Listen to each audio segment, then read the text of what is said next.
Hi, Carter. Hi, Michael.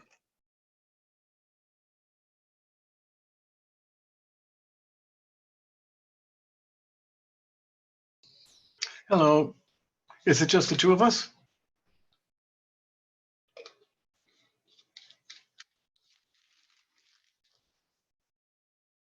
Hello.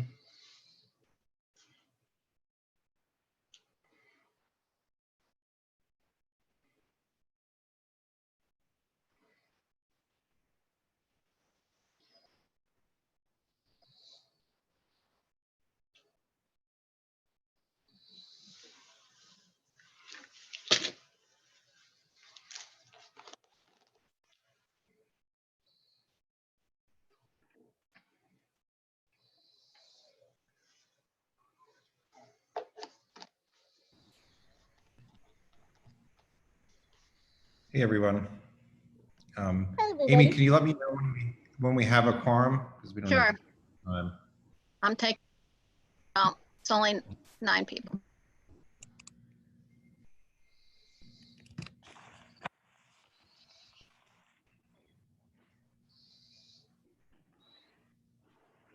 Okay, we have a quorum.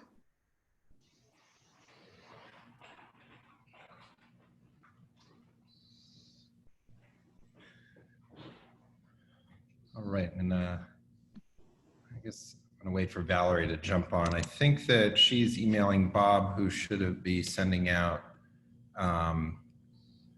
momentarily. Will be sending out the letter that she had put together for tomorrow's city council hearing. Okay. So we're waiting to start until we get that. Yeah, Okay. Bob. I'm assuming Bob's working on that, so I don't see him. I see an empty screen with Bob, so I'm sure he's working on that. And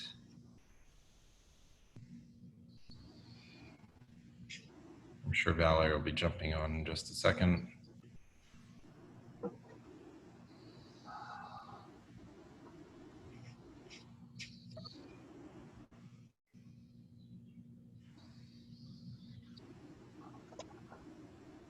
So you all have a meeting to go at 6:30. Is that that's the plan? Right. Meeting? Yep.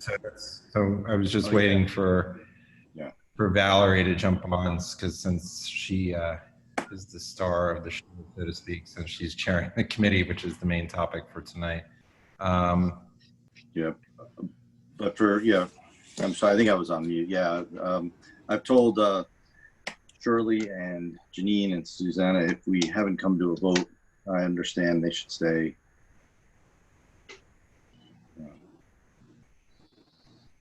I don't know if we can run concurrent meetings. No. That's the problem. Because I don't know how the borough president's office sets up, that if we can use our login to run multiple meetings, or if you need 2 separate logins. So it's a little unclear.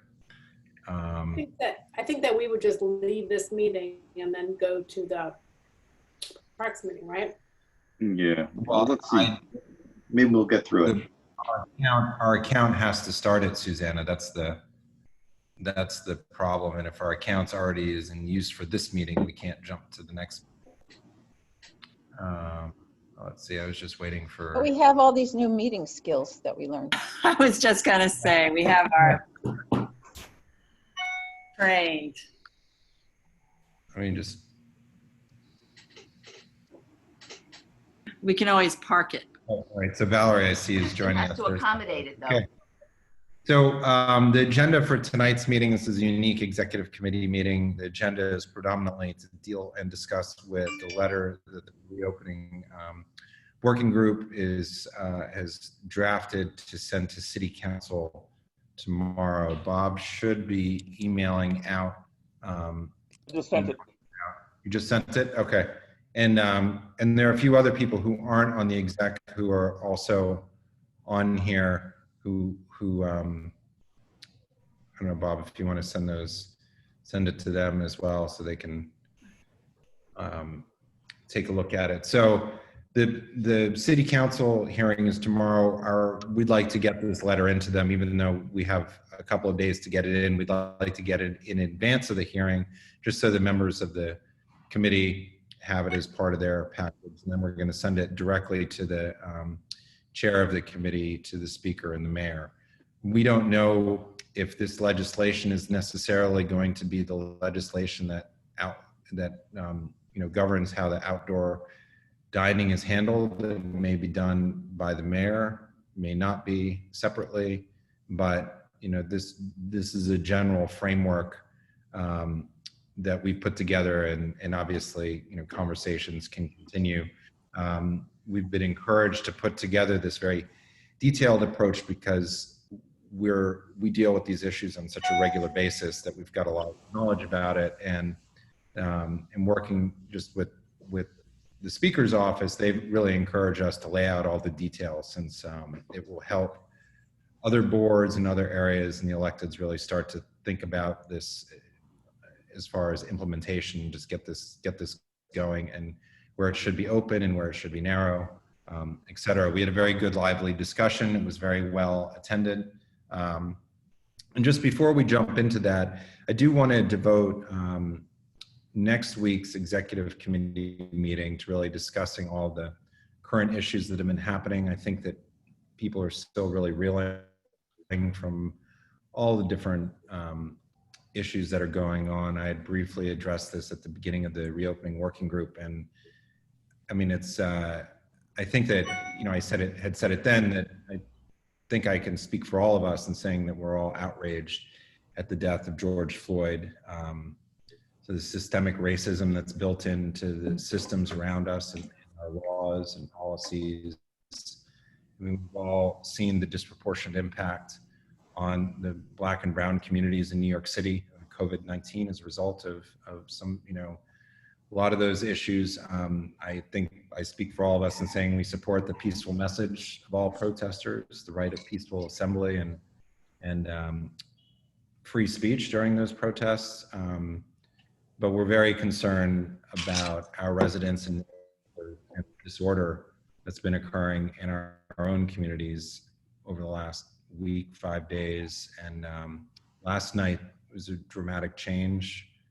Just, looking out my window and in my immediate area, it seemed that order had been restored to some extent. It's very different. Store across the street from me was looted, right after while the SLA meeting was still going on. As I was coming home from the board office, I actually didn't participate in the end of that meeting. So it's still not, by no means there yet, but it's pretty devastating. I mean, Soho, NoHo, University Place, 4th Avenue, 14th Street, all along there. I haven't personally been down there, but I heard Little Italy had quite a lot of broken windows. And I mean, just watching this stuff, it was just personally witnessing things you could never think were imaginable in New York City.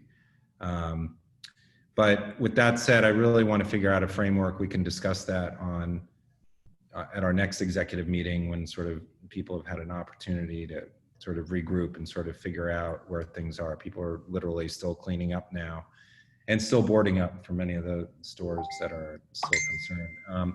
We have a time constraint here as far as we have the Parks Committee meeting that's starting at 6:30. I don't think that we can host multiple meetings. I don't know if you guys have had a chance to take a look at what Bob had sent around. And with that, I'll turn it over to Valerie, and Valerie, you can take it away. Thanks, everyone, and thank you to everyone who participated in the meeting on Monday night. And it did go very long, but we wanted to make sure that we heard from all of our community stakeholders as well as board members. And thank you to the committee for your quick and judicious work over the last couple of weeks, and especially today this afternoon, and to the other members of the executive committee. I appreciate your patience with us, as I know we were getting this package to you literally up to the last second. So we just had to move really fast from the feedback from Monday, the feedback we continue to get in, as well as the changing, kind of watching what's changing. As you probably saw the push notification go out that we could actually potentially see outdoor dining by June 22nd if, as Cuomo potentially approves it for phase 2. So much of this is moving at a rapid speed, and the council is still going ahead. Despite all of the unrest happening right now, they are going ahead with their hearing tomorrow. So we want to make sure we had the package. So I don't know if everyone has the package open in front of them or not, but I'm going to share my screen. So that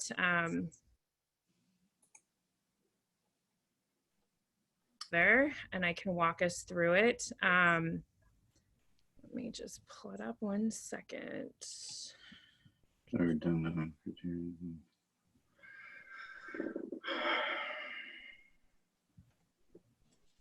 Okay, we will start with the letter.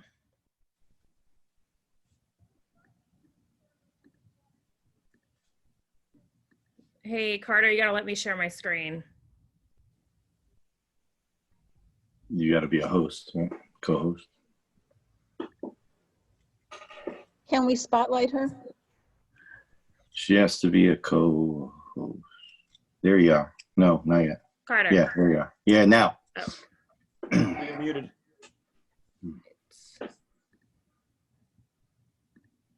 There you go.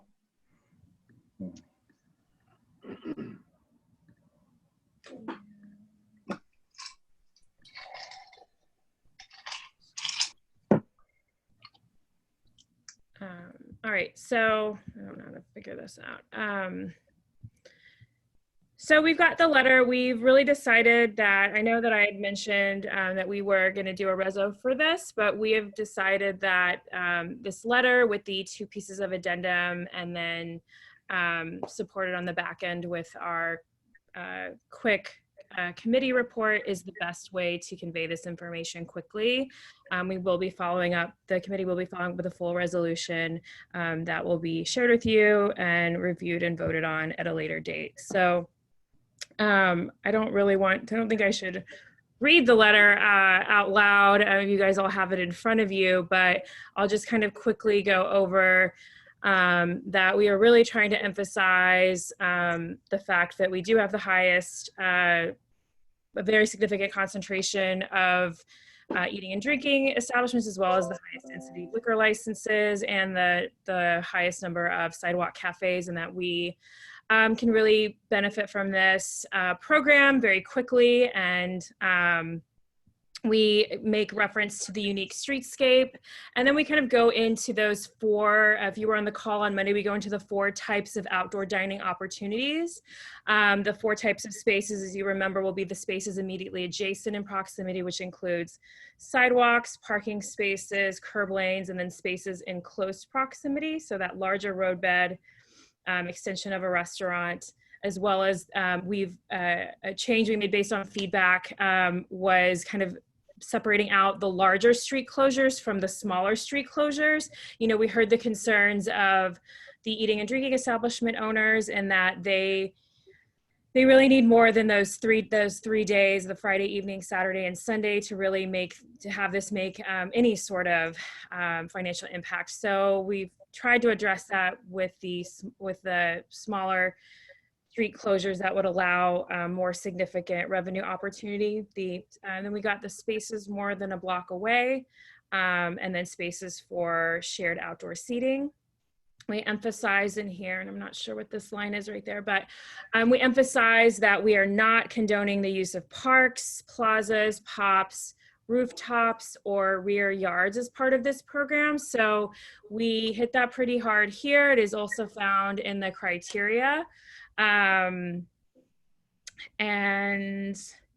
we go a little bit more into why we are against the plazas, as well as the rear yard and the rooftop garden, knowing all of the different zoning, safety, and building regulations, and knowing this is a fast-moving program. We then tried to focus on areas of consideration that fit. And so here we kind of took that one slide that had a Cornelia Street on it, and we just try to divide those streets into these, we tried to put the areas of consideration into those space types. So I know we're kind of starting to get into, wait, there's a type of outdoor space, but there's also the area of consideration. So that's how we kind of tried to organize this section. So a lot of these came from feedback that we received, written feedback from eating and drinking establishment owners, either as themselves, as groups coming together and wanting to participate as well. I tried to really emphasize, I know that West 4th Street was a very hot button item issue for a lot of the residents. We got a lot of written feedback. We got a lot of vocal testimony on Monday about that. And so for that one, you'll see here on page 3, sorry about that for anyone that's on the phone, that we really tried to call out when we put down West 4th between Jane Street and 7th Avenue, that there needs to be a clearly outlined and agreed upon restroom mitigation, either through shared temporary facilities. We just tried to really emphasize that particular street because it is, while it is one of the most sensible